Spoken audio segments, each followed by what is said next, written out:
Há um salmo muito especial que eu convido você a abrir sua Bíblia, o Salmo 34. Abra, por favor. Nós vamos ler até o versículo 10. É um salmo muito lindo, eu tenho uma predileção por esse salmo. Tem versículos muito conhecidos dos cristãos. E nós vamos aqui aprender algo da vida de Davi e do testemunho de Davi a todos que estão ao seu redor. Assentados como estamos, façamos a palavra de Deus. Davi diz: bendirei o Senhor em todo o tempo, ou o tempo todo. Os meus lábios sempre o louvarão. Minha alma se gloriará no Senhor. Ouçam os oprimidos e se alegrem. Proclamem a grandeza do Senhor comigo.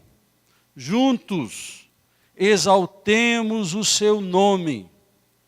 Busquei o Senhor e ele me respondeu. Livrou-me de todos os meus temores. Os que olham para ele estão radiantes de alegria. Seus rostos jamais mostrarão decepção. Este pobre homem clamou, e o Senhor o ouviu, e o libertou de todas as suas tribulações. O anjo do Senhor é sentinela ao redor daqueles que o temem e os livra. Provem e vejam como o Senhor é bom, como é feliz o homem que nele se refugia. Tema o Senhor, vocês que são seus santos, pois nada falta aos que o temem. Os leões podem passar necessidade e fome, mas os que buscam o Senhor, de nada têm falta. Até o versículo 10. Meus irmãos, os Salmos, ele tem um nome no original um pouco diferente. Ele é conhecido como saltério.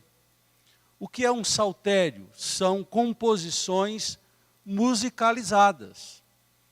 Os salmos não eram simplesmente para serem lidos, os salmos eram para serem cantados. Dos 150 salmos, 73, melhor dizendo, são salmos de Davi. E Davi tinha uma facilidade para isso. Quem já leu a vida de Davi sabe que ele era um cantor. Não andava apenas com uma funda para derrubar gigantes, ursos e leões. Ele andava também com uma harpa. Ele era convocado, ainda adolescente, para tocar, para acalmar o coração do rei Saul. E Davi, na sua experiência religiosa, na sua experiência com Deus, ele compôs muitos salmos. Dos 73 salmos de Davi, 8 deles conta de períodos de perseguição. Os irmãos sabem que quando Davi venceu Golias, Saul, que era rei de Israel, enciumado, começou a persegui-lo, a tirar direitos, a exilá-lo, e ele então teve que fugir às pressas. E dos 73, 8 salmos contam das fugas de Davi, da ira insana do rei Saul. E este salmo em particular, os estudiosos dizem que ele tem tudo a ver com o episódio de 1 Samuel, capítulo 21, quando Davi, tomando uma decisão desesperada, sem orar e sem pensar, ele resolve buscar abrigo entre os filisteus. Ele procura o rei de Gate e vai para lá. O Golias era dessa cidade. E ele chega lá pensando que ele seria aceito pelos filisteus. Meus irmãos, de pronto, a oposição, o questionamento sobre a fidelidade de Davi, se ele seria um bom soldado servindo junto com os filisteus, ele precisa se fingir de louco. É uma humilhação total. Ele começa a falar como louco. ele começa a babar. É um quadro difícil de ser visto. Um homem que está fugindo de um rei de Israel, agora tem que inventar uma loucura para não ser morto na cidade de Gate. E quando ele sai dali com vida, porque Deus preserva a vida dele no meio dos filisteus, de alguma forma ele, ao dizer nesse salmo que os anjos do Senhor acampam ao redor dos que o temem, ele associa sair dali vivo à ação também dos anjos de Deus. E é interessante a estrutura desse salmo. Nós não temos tempo de aprofundar todo, mas eu quero destacar uma coisa muito comum nos salmos. Você que tem o costume de ler salmos, normalmente os salmos começam com louvor. O louvor encabeçando o problema. E mais uma coisa. Os salmos são relatos de experiências passadas, de conquistas, de intervenções, de momentos de dores em que a pessoa está orando a Deus e colocando sua alma perante Deus, as suas dores, as suas feridas, as suas aflições. Na verdade, o drama está no versículo 4. Aqui Davi, ele começa a falar do seu drama, de como ele buscou o Senhor, de como Deus o atendeu. Mas ele começa com louvor, e é interessante isso. Mas o louvor, ele faz alguns desafios às pessoas que o ouvem. E eu quero convidar, antes de chegar ao versículo 1, olhar o versículo 4 em diante. O versículo 4 em diante, Davi fala o que ele fez naquela situação complexa, difícil, angustiante. Ele diz, busquei o Senhor. Esse verbo buscar o Senhor você vai encontrar em toda a Bíblia. É um ato voluntário da iniciativa de alguém que tem necessidade de Deus, antes de ter necessidade de resolução dos seus problemas. É buscar a pessoa de Deus e não uma solução que Deus pode nos dar. Deus pode nos dar muitas soluções, mas nós devemos buscar o Senhor. Essa é a busca certa. Davi diz que ele buscou o Senhor. Quando o nosso coração olha para Deus como Ele, pessoa, sendo a solução da nossa vida, tudo muda. Porque o nosso interesse é nele e não no que Ele pode nos oferecer. Naquele momento tão difícil, Davi diz que buscou o Senhor e complementa, e Ele me respondeu. Eu gosto da versão RA, que diz, e Ele me acolheu. Ele me abraçou em seus braços. Ele viu a minha aflição e antes de dar uma resposta, Ele foi afetivo. Ele viu as minhas lágrimas e Ele promete consolar as nossas lágrimas. E acrescenta, livrou-me de todos os meus temores. Mais adiante, no versículo 6, final dele, e libertou de todas as suas tribulações. Veja, Davi não tem apenas um problema de tribulação, de dificuldades com pessoas, com adversários, com inimigos, com situações que poderiam trazer transtornos à sua vida, ao seu futuro. Davi tem problemas com temores, e preste atenção nisso. Muitos dos nossos problemas não são de fato reais. Muitos dos nossos problemas estão no campo dos temores, das possibilidades. E nós somos mais negativos do que homens e mulheres de fé. Por que que o nosso coração se enche de tanto temor? Porque diante de situações diversas e difíceis, nós somos tendentes a dizer não vai dar certo. Por que que a gente diz que não vai dar certo? Porque de pronto a gente conclui que não vai dar certo. Queridos, esse é um defeito que tem em todo ser humano. Nós não somos propensos a de imediato reagir com fé. nós somos propensos de imediato a agir com temor e medo. Você vai se deparar com Jesus no Novo Testamento e no Velho Testamento também, exortando aos seus discípulos que andavam com ele, que viam milagres, questionando: por que você tem medo? Por que você não tem fé? Para Jesus isso é tão simples, mas para nós, pecadores mortais, nós temos dificuldades imensas de lidar com as dificuldades que são projetadas por nós mesmos, que antes de se realizarem como uma realidade fática, elas são temores. Temores do que pode vir a acontecer. E a gente materializa o que ainda nem aconteceu. A gente sofre por antecedência. Porque temores no meu coração me fazem sofrer. E Davi diz que além do problema real que ele tinha temores no seu coração. E Deus não apenas o livra de todas as tribulações, mas também de todos os seus temores. Meus irmãos, se você for sincero e olhar para a sua vida espiritual como um todo, você vai perceber que você não foi adiante, você não rompeu tanto, porque o medo não deixou. Porque você acreditou que não iria conseguir, e de fato você não vai conseguir sozinho. Se Deus não estiver conosco, nós não vamos conseguir jamais. Meus irmãos, Jesus ensinou muitas coisas. E Jesus ensinava muito com imperativo, com ordens. Alguém fez a conta, Jesus fez 125 imperativos.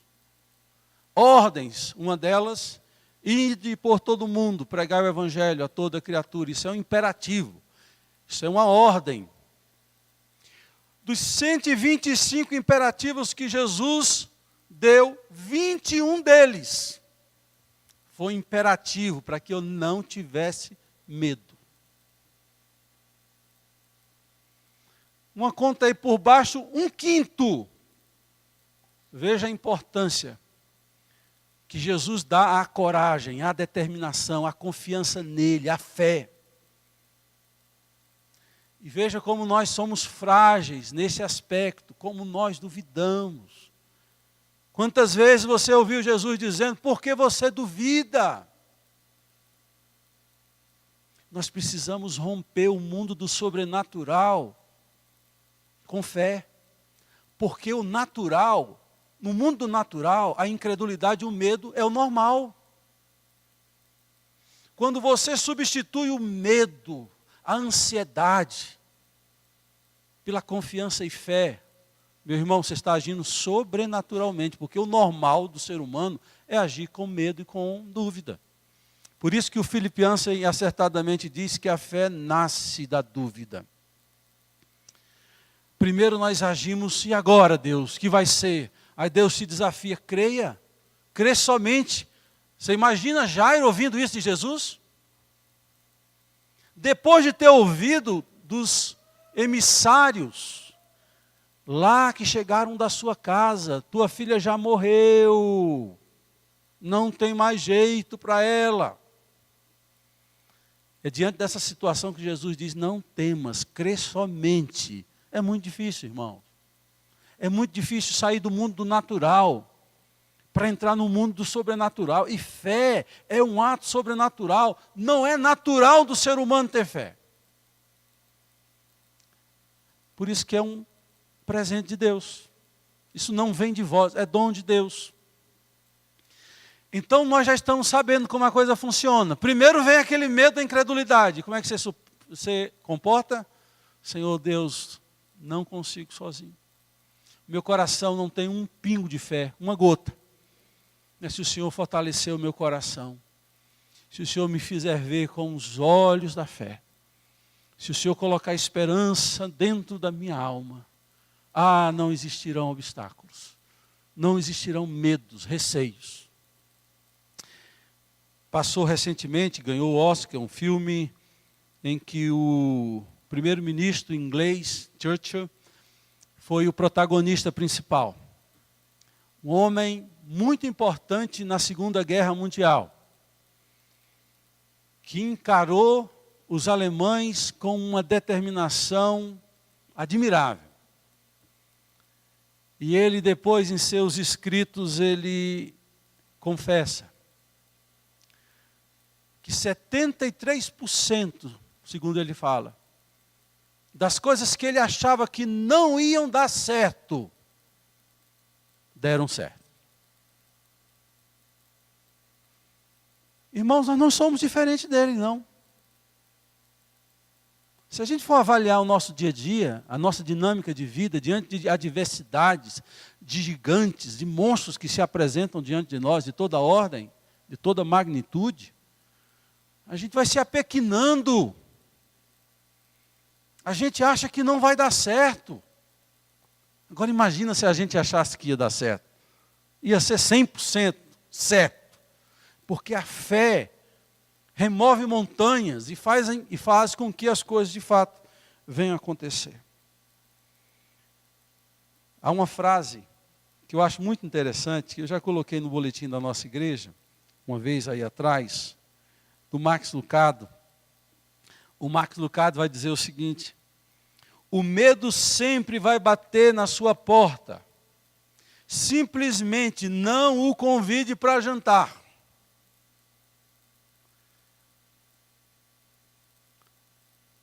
O que é ansiedade? Ansiedade é um medo potencializado. Porque eu posso ter medo diante de uma situação real, visível. Mas ansiedade é quando eu trago o amanhã para o hoje.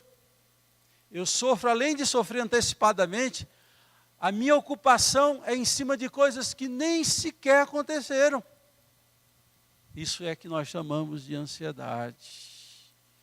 Isso é que nós chamamos de angústia. É isso que nos tira o sono. Irmãos, a ansiedade tem feito com que muitos crentes vivam em tristeza. E o que mais deveria nos preocupar, irmãos, é viver com ansiedade. Porque Paulo, escrevendo a Timóteo, diz que Deus não nos tem dado o espírito de covardia, mas de poder, amor e moderação. Se Ele nos deu imperativos, dizendo, não temas, é porque Ele quer cuidar de nós e quer fazer com que você veja o impossível acontecer. Nós somos tão racionais, irmãos, que impedimos o agir de Deus. O que impede o agir de Deus é a nossa racionalidade. No dia que a gente viver no campo do sobrenatural, nós não vamos calcular as coisas pela racionalidade. Porque se nós fôssemos componentes daquele grupo que sai do Egito em direção à terra prometida e entra na terra prometida, e Deus diz assim, vocês vão rodar, girar em torno das muralhas de Jericó. As muralhas, carroças podiam passar, havia casas na muralha, a própria casa de Raabe era em cima da muralha. Aí você fica assim, cara, como é que isso vai cair? Sabe o que é isso? É o racionalismo. A lógica não casa, mas Deus disse que vai derrubar, e aí? Aí você vai ficar com o racional? Ou vai crer no sobrenatural? É esse dilema que a gente tem todos os dias. De crer no sobrenatural ou viver na dinâmica do natural. Aí você não vê milagres, irmãos, porque você se fecha de seu coração para crer. Davi tem dois problemas. Problemas reais, problemas imagináveis. Reais que ele não pode escapar, mas os problemas do coração e do medo, ele pode escapar e vencer. É de não dar lugar para o medo. É de dizer que Deus de fato é a nossa fortaleza. Ele vai prosseguindo no versículo 5 e diz: os que olham para ele estão radiantes de alegria. Seus rostos jamais mostrarão decepção. Olhe para ele. Olhe para o céu, de onde me virá o socorro? Meu socorro vem do alto. Olhe para o alto, onde Cristo habita. E de onde virá? Olhe para o alto. Continue olhando para o alto, porque o nosso socorro vem do alto. Agora, há toda uma dinâmica também. Além de tratar a nossa racionalidade, é necessário tratar o nosso coração. Eu gosto muito do versículo 6. Diz assim: este pobre homem clamou e o Senhor o ouviu. Como você se vê quando se posta diante de Deus? Qual é a visão que você tem diante de Deus? De merecedores? De alguém que tem direito de reivindicar e dizer: Deus, eu quero que seja assim? Eu acho que o segredo está aqui na postura. Esse homem ainda não estava no trono, mas tinha um coração real. Era um grande vitorioso. As mulheres cantavam. Saul matou os seus milhares, porém Davi os seus dezenas de milhares. E isso pode subir para a cabeça. A gente pode se achar mais real do que o rei. A gente pode se encher de direitos e de achar-se tão grande que Deus não pode negar a minha oração. O segredo não é fazer assim, querido. Clamou este pobre homem, este necessitado, este angustiado, esse que não merece nada e é pobre.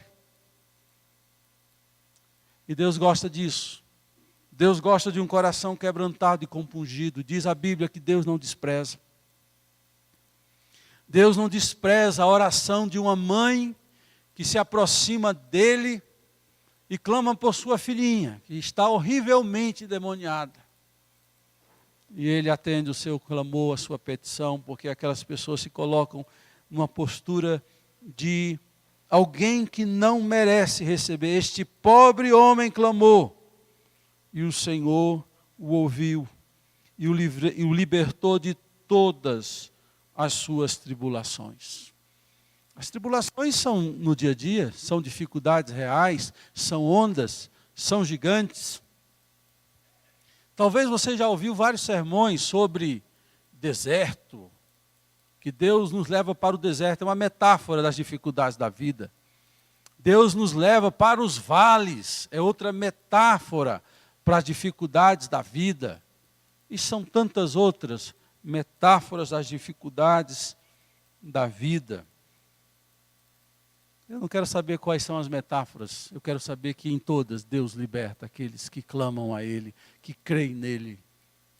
Essa é a grande verdade, queridos, que nós não podemos fugir. Deus nos libertou de todas as suas tribulações. Se não bastasse Deus a nosso favor, Ele diz que dá ordem a nosso respeito. O Salmo 91 é um salmo que o diabo citou no dia da tentação. Em todas as tentações, o diabo pegou a Bíblia e torceu a palavra de Deus. Quando ele diz assim: pula do pináculo, porque está escrito que aos anjos ele daria ordem para te sustentar. Ele está usando o Salmo 91. Você pensa que o diabo não sabe o Salmo 91? Sabe. Ele usou para tentar Jesus. Mas, meus irmãos, o Salmo 91 diz, e é uma verdade cristalina: aos seus anjos dará ordem a nosso respeito. Lembra daquele acidente que você teve, que você não sabe como saiu vivo? Lembra daquela situação adversa, de perigo, que você só tem uma explicação: Deus fez alguma coisa por meio dos seus anjos. E é isso mesmo. Eu lembro que em 2004, eu fui preservado de um acidente que até hoje eu não sei como eu passei no meio de um carro que estava a 40 quilômetros numa curva e um ônibus que vinha. Eu só sei que eu freiei e ali eu descobri que quando você freia um carro, ele não faz curva. Ele vai reto. São coisas que a gente aprende quando passa. Botei o pé no freio e tentei fazer a curva. Que curva? Eu fui direto. Passei entre. Você me pergunta, como? Apareceu um anjo ninja lá, querido. Só tem uma explicação. Um anjo ninja que me fez passar. O anjo do Senhor acampa ao redor daqueles que o temem. Além de Deus, Deus destaca anjos para nos guardar. E Davi diz assim, no versículo 8, ó, provai e vede que o Senhor é bom. Irmãos, preste atenção nisso que eu vou dizer. Enquanto você ouvir o testemunho na vida do outro, vai ser apenas uma contemplação do que Deus pode fazer na vida do outro. No dia que você provar a Deus, experimentar Deus com fé, vai ser o seu testemunho. Nós precisamos ter os nossos testemunhos. Aí eu volto para o começo do Salmo. Depois de ter passado por tudo isso, de ter visto Deus agir, esse homem, depois da experiência de intervenção divina, ele toma algumas atitudes para a vida inteira. E é interessante isso. Tem gente que passa por momentos difíceis, Deus age e ele esquece depois. Davi passa e toma atitudes diante do que ele passou para glorificar o nome de Deus. Por isso que ele começa o Salmo dizendo, bendirei o Senhor em todo tempo. Não é em alguns momentos, não são em alguns instantes, em algumas horas da minha vida, é em todo tempo. E é uma grande dificuldade. Porque louvar a Deus em todo tempo, no Novo Testamento, em Tessalonicenses, Paulo vai dizer, em tudo dai graça. Que é a mesma ideia. Em todo tempo agradeça, em todo tempo louve ao Senhor, os meus lábios sempre o louvarão. Eis aqui um exemplo claro de paralelismo, eu estava explicando isso na escola dominical hoje. Falando de Apocalipse, eu afirmava que Apocalipse ele não é para ser lido de carreirinha, como se de 1 a 22 fosse uma sequência histórica, não. Apocalipse é um conjunto de 7 sessões. Isso é muito comum na poesia hebraica, você ter paralelos. E aqui é um exemplo. Uma linha diz uma coisa, a outra linha diz a mesma coisa de forma diferente. Bendirei o Senhor em todo o tempo. Olha o que diz a segunda linha. Os meus lábios sempre o louvarão. É a mesma coisa, dita de forma diferente. É um paralelismo sintético, que sintetiza duas verdades, uma verdade em duas linhas. Então ele se compromete com seus lábios a louvar. Por que é que ele se compromete com seus lábios a louvar? Porque na ansiedade, na dúvida, no medo, o que é que a gente faz? Reclama, murmura. É ou não é? A gente reclama, murmura. Davi disse, eu tive tentação de reclamar e murmurar. Mas eu assumo um compromisso de bendizer o Senhor Deus em todo o tempo. Os meus lábios pedirei guarda para que não murmure e não venha se queixar da intervenção e da forma que Deus resolve agir. Outra disposição que ele toma, minha alma se gloriará no Senhor. Davi sabe que Deus havia dotado com grandes habilidades. Era um excelente tocador, cantor, era um excelente guerreiro, era um homem de um coração sensível, de coração real. A essas pessoas tendem a se achar o rei da cocada preta, a última Coca-Cola do deserto, meus irmãos. E a gente corre o risco de nos gloriarmos nos nossos feitos, nas nossas ações. Davi diz, não, a minha alma se gloriará no Senhor. E há algo lindo aqui, a partir daqui. Ele está falando de atitudes pessoais, mas ele não se contenta com isso. Ele convida os que estão ouvindo o testemunho dele a fazer parte do louvor. Louvem, cantem, engrandeçam o Senhor comigo. Ele entende que a vida espiritual é partilhada, é participativa.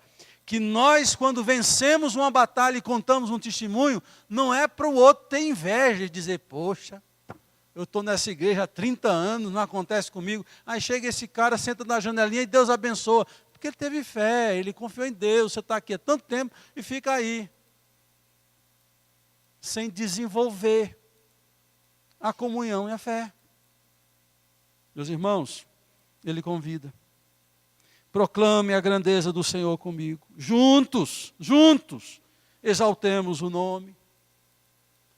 É essa postura, irmãos, que deve estar presente em nossos corações. São essas atitudes que devem estar norteando os nossos passos. Pergunto, já me virando para o final dessa palavra, o que tem norteado o seu coração, fé ou medo? Qual tem sido a realidade da sua vida? Pesadelos ou sonhos? Ansiedade ou fé? Davi tinha duas situações difíceis. As adversidades reais presentes.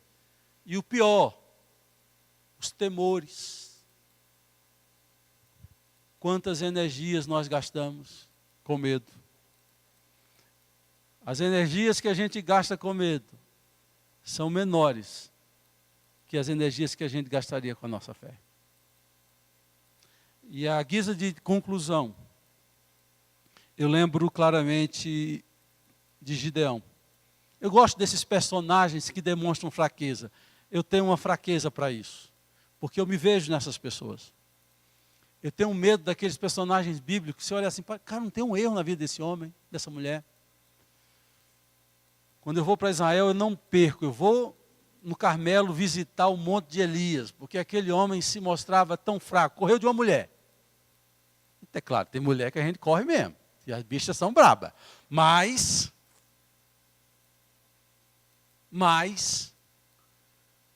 era um homem fraco, era um homem que orava com uma fé extraordinária para chover, mas entrava no deserto e pedia para si a morte, dizia, meu Deus, como é isso? É assim que nós somos. E Gideão também é um homem assim.